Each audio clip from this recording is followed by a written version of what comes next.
अनुसूचित जनजाति के लोगों और अन्य परंपरागत वन निवासियों को अपनी विभिन्न जरूरतों के लिए सामुदायिक वन अधिकार पट्टे की आवश्यकता होती है। चारागाह, खाद्य फल, तालाब, जलाने की लकड़ी, लघु वन उपज जैसे कि बांस, ब्रश की लकड़ी, स्टंप, बेंत, टसर, कोकून, शहद, मोम, लाख, तेंदुपत्ता, चिकित्सकीय पौधे और औषधियां, ये सभी सामुदायिक वन अधिकार हैं। उदाहरण के तौर पर ये उदयपुर के आमली घाटी गांव का चारागाह है। स्थानीय निवासियों को अपने पशु चराने और घरेलू उपयोग की लकड़ी के लिए चारागाह पर अपना हक चाहिए, लेकिन ये चारागाह वन विभाग के अधिकार क्षेत्र में आता है। गांववासी ग्राम सभा में जाकर चारागाह पर अपना अधिकार पाने के लिए आवेदन करते हैं।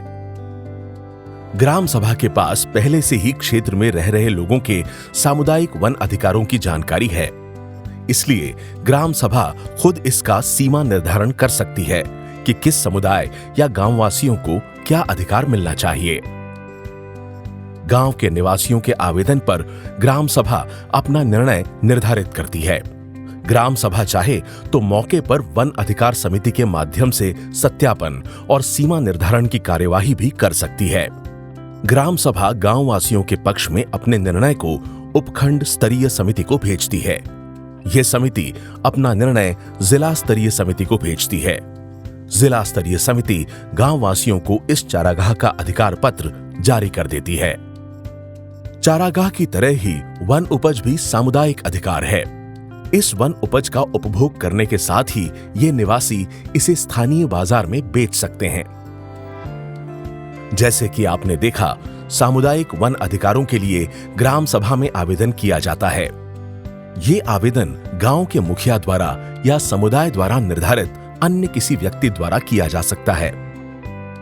ग्राम सभा में आवेदन करते समय अपना दावा पेश करने के लिए ये दस्तावेज लगाए जा सकते हैं: गजेटियर, जनगणना, सर्वेक्षण और settlement report, satellite image, management plan, सरकारी आदेश, पट्टा, अधिकारों की अभिलेख, न्यायिक अभिलेख, सरकार द्वारा गठित समिति की रिपोर्ट, सरकारी अभिलेख, अधिसूचना, वर्किंग प्लान, वन विभाग की रिपोर्ट या अन्य कोई वन विभाग का दस्तावेज, रूढ़ियों परंपराओं का अनुसंधान अध्ययन या दस्तावेजीकरण, सरकारी आवेदन की रसीद या FIR की कॉपी। इसके अलावा जिस सामुदायिक अधिकार के लिए आवेदन किया जा रहा है उससे जुड़ा कोई अन्य साक्ष्य भी लगाया जा सकता है, जैसे कोई जमीनी हक, चारागाह, जलाशय, वन भूमि, सिंचाई क्षेत्र से जुड़ा अन्य कोई साक्ष्य। किसी भी सामुदायिक अधिकार के लिए पहला निर्णय ग्राम सभा का होता है। ग्राम सभा अपना निर्णय उपखंड स्तरीय समिति को भेजती है और उपखंड स्तरीय समिति इसे जिला स्तरीय समिति को भेजती है। अगर किसी व्यक्ति अथवा समुदाय को ग्राम सभा के निर्णय से आपत्ति है तो 60 दिनों के भीतर उपखंड स्तरीय समिति में याचिका दायर की जा सकती है। उपखंड स्तरीय समिति इसकी सुनवाई करने से 15 दिन पहले संबंधित समुदाय को सूचित करती है। सुनवाई के बाद उपखंड स्तरीय समिति दस्तावेजों के आधार पर खुद वेरिफिकेशन करती है। फिर इस वेरिफिकेशन के आधार पर ग्राम सभा के निर्णय में सुधार करके अपना निर्णय जिला वन अधिकार समिति को भेज देती है। कुछ मामलों में ग्राम वन अधिकार समिति को फिर से वेरिफिकेशन के लिए भी कहा जाता है। उपखंड स्तरीय समिति के भेजे निर्णय के आधार पर जिला स्तरीय समिति सामुदायिक पट्टा जारी कर देती है। इसी तरह अगर उपखंड स्तरीय समिति के निर्णय से कोई नाखुश हो तो 60 दिनों के भीतर जिला स्तरीय समिति में पुनर्विचार याचिका दायर की जा सकती है। जिला स्तरीय समिति का निर्णय अंतिम व सर्वमान्य होता है।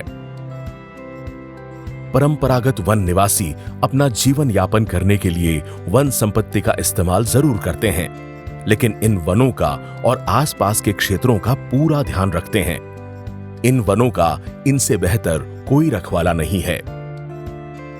सरकार ने वन रहवासियों के सामुदायिक अधिकारों पर हक पाने की प्रक्रिया को सरल बनाया है ताकि ये रहवासी इन वनों से अपनी आजीविका कमा सकें अपनी परंपराएं कायम रख सकें और अपने परिवार को एक बेहतर जीवन दे सकें।